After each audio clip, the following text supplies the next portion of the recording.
Bien, en esta ocasión vamos a estar checando este video que es de repaso en relación a lo que es la diferencia entre temperatura y calor.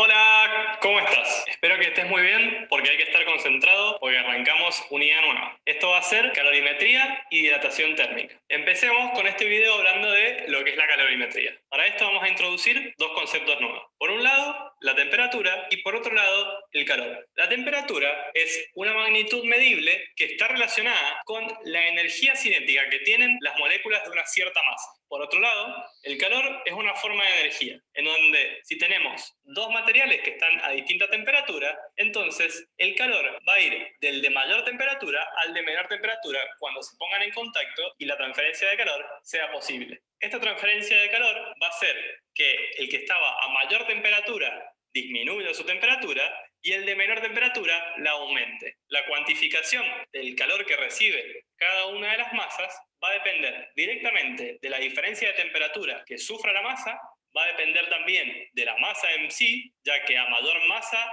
va a ser más difícil cambiar la temperatura, y también va a depender de algo que se llama calor específico, que este va a depender de qué material esté conformado nuestro objeto. Acompañado al pizarrón, así vemos lo que son las escalas de temperatura, vemos la ecuación para el calor y además hacemos un ejercicio.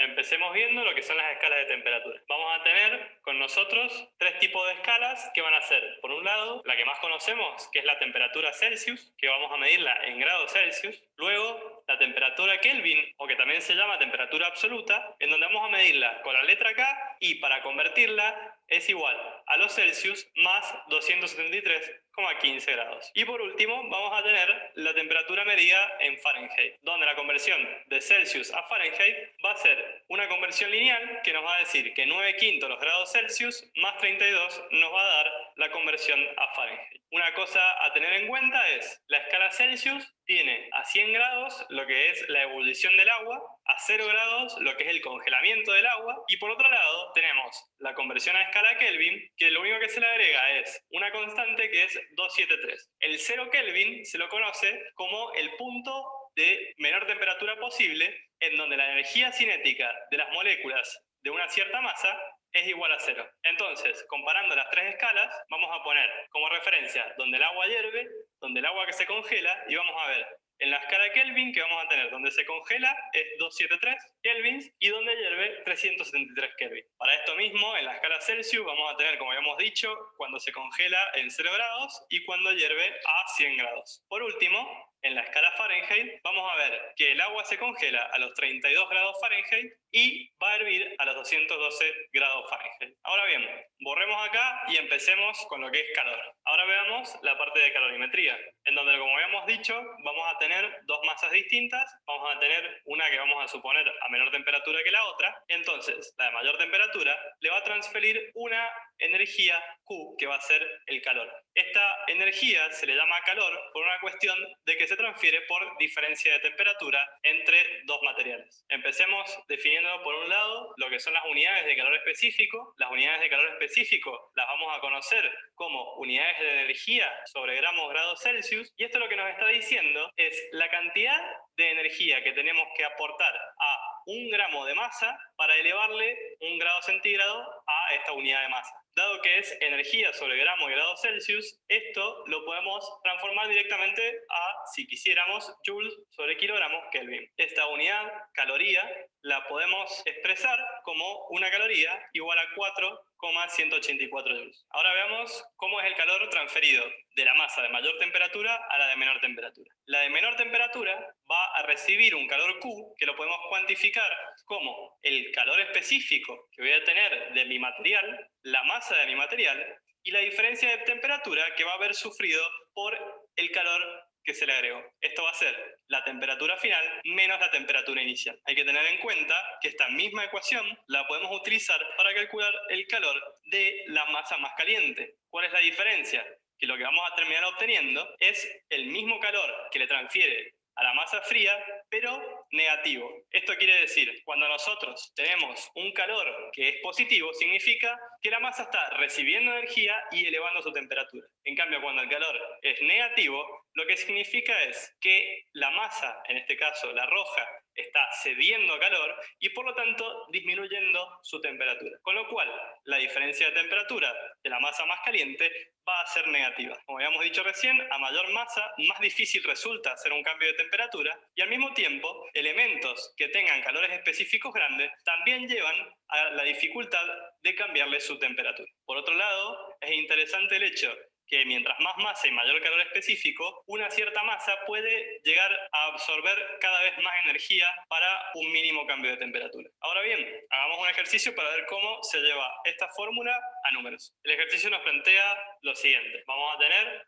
una masa que va a ser de agua, la cual va a tener un volumen de 250 mililitros, que es lo mismo que decir 250 centímetros cúbicos. Dado que la densidad del agua, que es masa sobre volumen, es 1 gramo sobre centímetro cúbico, podemos decir que la masa va a ser de 250 gramos. Por otro lado, conocemos el valor del calor específico que tiene el agua y este es de 1 caloría por gramo por grado centígrado. Y el problema nos plantea resolverlo de dos maneras. Primero, planteando un caso 1, en donde vamos a tener una temperatura inicial de 20 grados centígrados y vamos a llevarlo a una temperatura final de 35 grados centígrados. Ya que no tenemos una masa externa mayor de temperatura que esté transfiriendo calor, esto puede ser el caso de, por ejemplo, cuando calentamos el agua en una hornalla o en una pava eléctrica, la cual va a ser de fuente de energía o de calor para nuestra masa de agua. Y luego, evaluar un caso 2, en donde nuestra temperatura inicial va a ser 35 grados, o sea, la misma que la temperatura final en el caso 1,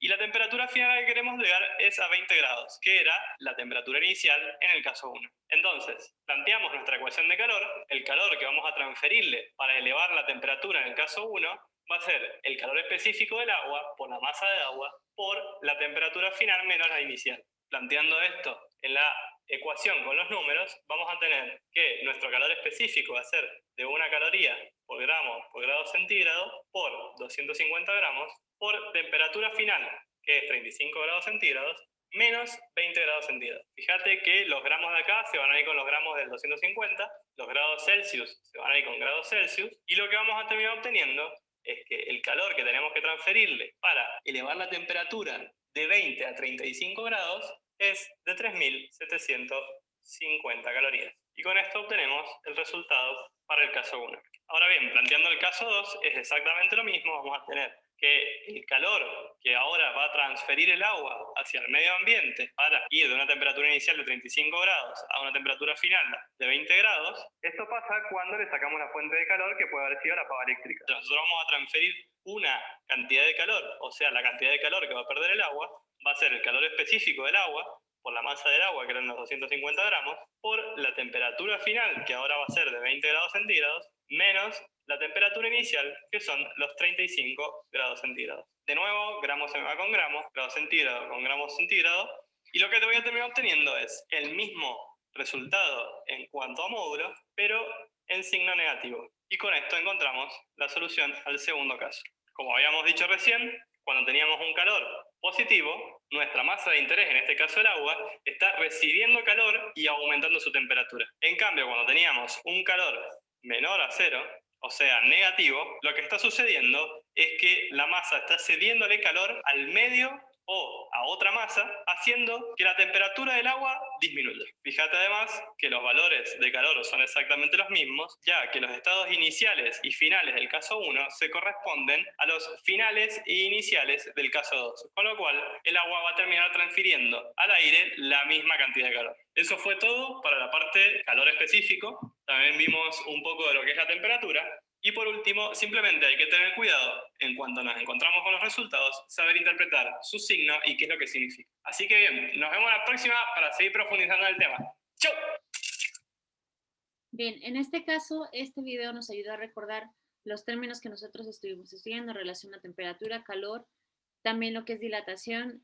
Nosotros ahora entendemos que para poder calcular todo este tipo de dilataciones, necesitamos un calor específico, el cual ya está dado, dependiendo del tipo de elemento que estemos trabajando, va a variar este calor específico. Entonces, es simplemente un pequeño repaso de lo que nosotros estuvimos viendo durante toda la unidad. Voy a pausar aquí la grabación.